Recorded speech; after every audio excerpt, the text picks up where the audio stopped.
Pertanyaan pertama, Bismillahirrahmanirrahim. Ustadz, saya mau bertanya bagaimana cara bersilaturahim dengan orang soleh tetapi orangnya sudah meninggal. Jawabannya dengan cara ziarah. Iya, jawabannya dengan cara ziarah. Apakah ziarah itu orang yang kita ziarahi ngerti kita 100%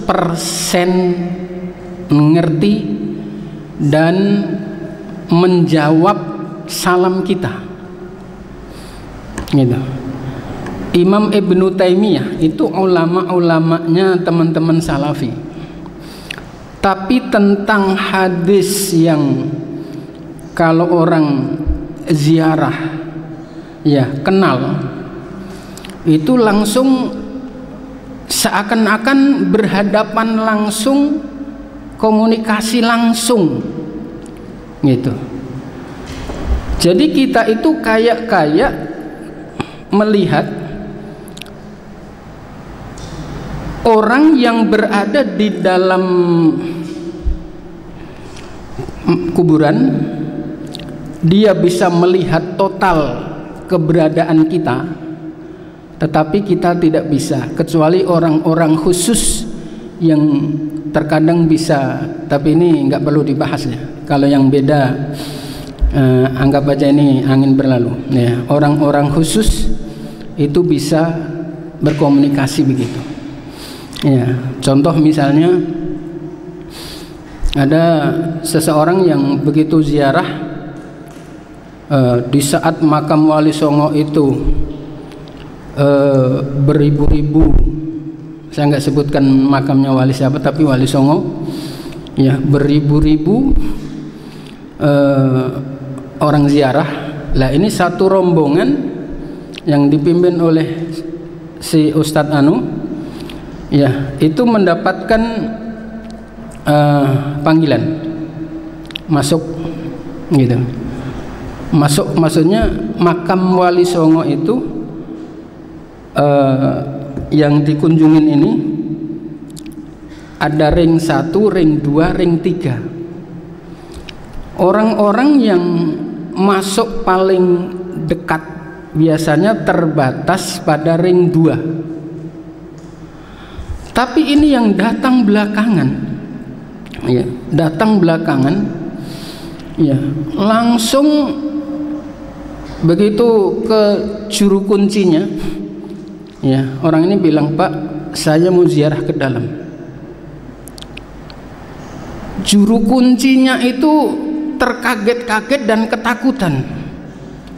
Oh iya Pak, ntar dulu ya, ini kuncinya kebetulan ya, lagi dibawa Ustadz, dan Ustadznya itu lagi mimpin acara di kampung sana, biar diambil dulu, begitu. Nah, benar, setelah ditungguin ternyata bisa masuk ke dalam ring 1 yang ribuan orang itu bilang, itu kok bisa masuk ke situ, begitu. Kenapa? Karena bisa komunikasi dengan orang yang diziarahi tadi, begitu. Dan anehnya ya, ketika ditanya beberapa kali sambil nungguin kunci ya, Bapak, jamaahnya ada berapa orang? 50 orang Pak. Waduh, nggak mungkin Pak, ini ruangan maksimal hanya 20 orang. Ditanya bolak-balik sampai 3 satpam, nggak bisa Pak, ini hanya hanya 20 orang. Belum pernah tempat ini dimasuki lebih dari 20 orang. Ustadz ini bingung, waduh, yang diajak yang mana nih? Kalau diajak jamaah perempuan nanti yang ya bapak-bapak protes, yang diajak bapak-bapak ntar ibu-ibu udah nggak mau nerusin lagi ziarahnya, udah pulang aja, gitu, padahal belum kelar, gitu. Tapi ternyata ya, begitu sudah masuk 50 orang ditambah dengan juru kunci 2 masuk, ditambah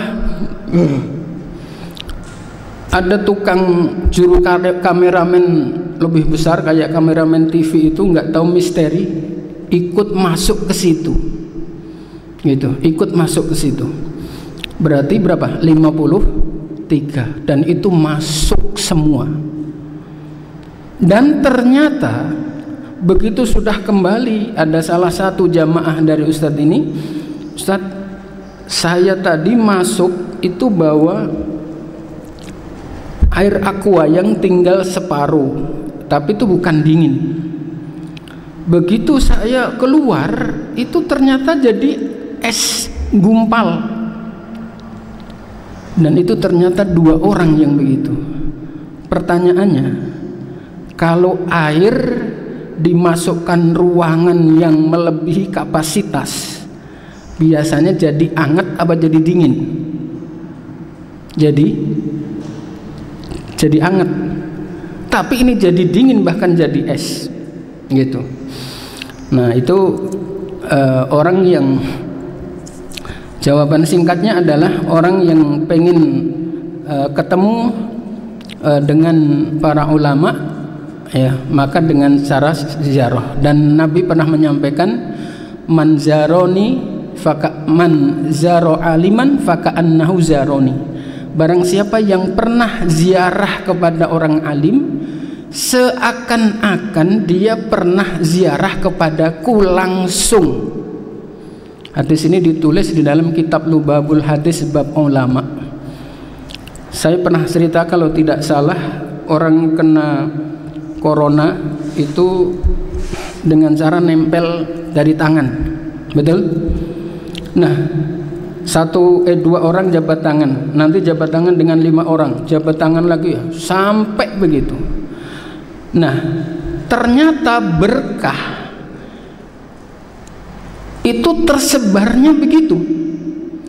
Orang pernah jabat tangan dengan orang alim. Orang alim itu pernah jabat tangan dengan gurunya yang alim. Gurunya punya guru lagi yang lebih alim. Dan ujungnya pernah berjabat tangan dengan Nabi, para sahabat. Itu kayak virus berkahnya nempel. Ya, nggak panjang lebar ini, masih bisa diterusin nggak? Terusin ya, kepanjangan ternyata tadi. Ya, assalamualaikum warahmatullahi wabarakatuh. Waalaikumsalam warahmatullahi wabarakatuh. Bagaimana caranya menganalisa suatu hadis itu berstatus sahih atau berstatus dhaif? Jawabannya ditakhrij. Ditakhrij itu, Pak, hadis misalnya innamal a'malu binniyat, gitu. Hadis ini ditakhrij. Rawinya siapa sih ini? Dari Imam Bukhari ke siapa, ke siapa, ke siapa, ke siapa. Nah, berdasarkan ilmu jarhi wa ta'dil,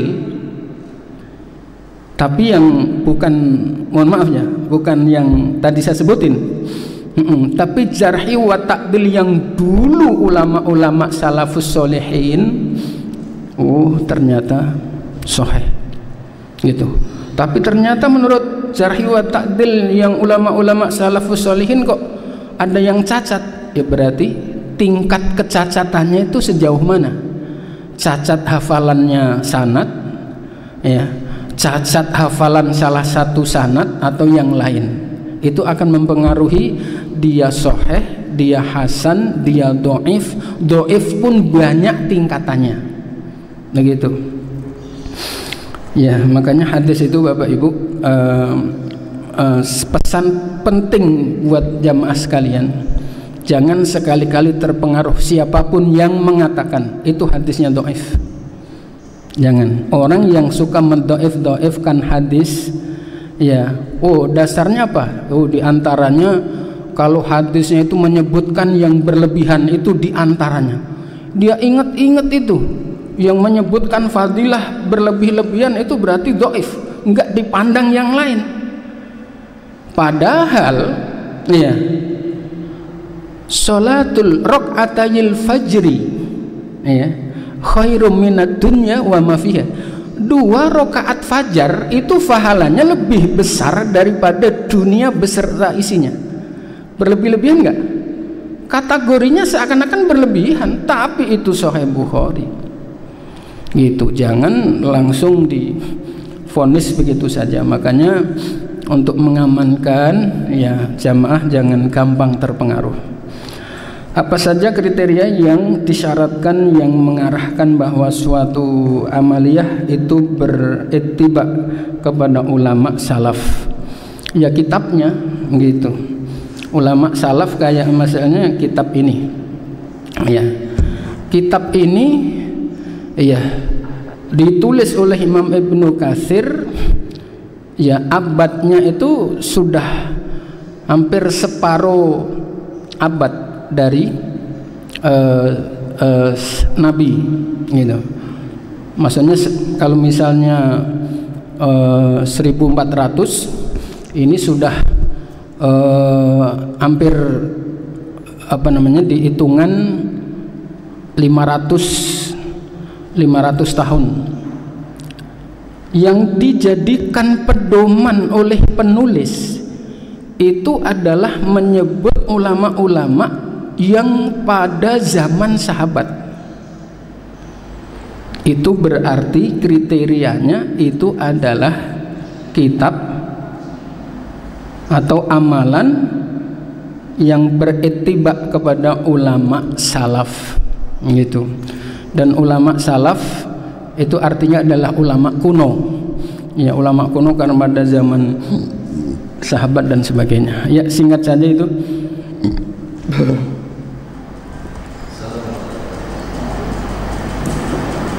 Assalamualaikum warahmatullahi wabarakatuh. Ustaz, mohon dijelaskan lahirnya tasawuf dan ahli sufi itu di zaman Nabi, sahabat atau di zaman tabi'in?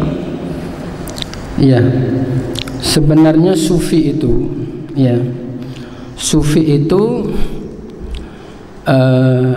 sudah ada semenjak para sahabat. Akan tetapi kemudian berkembangnya itu adalah jadi sekitar abad 600-an ya.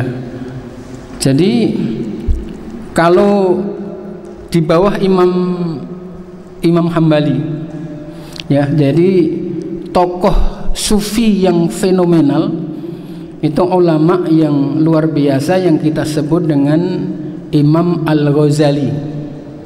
Ya, itu kalau hitungan Masehi ya itu sudah 1400-an. Ya. Terus pada masa yang tidak jauh berbeda lahir ulama yang tidak kalah fenomenal yaitu Syekh Abdul Qadir Al-Jilani. Syekh Abdul Qadir Jailani itu lebih duluan Imam Ghazali. Dua-duanya beliau lahir di Iran. Hanya saja kalau Imam Ghazali sampai wafat ada di Iran, tapi kalau Imam Syekh Abdul Qadir Al-Jilani itu besar berkarya sampai wafat beliau di Irak. Itu tasawuf atau sufi yang berkembang pesatnya seperti itu gitu. Ya, baik, sementara demikian, mudah-mudahan ada manfaatnya dan kita akhiri dengan Al-Fatihah. A'udzubillahi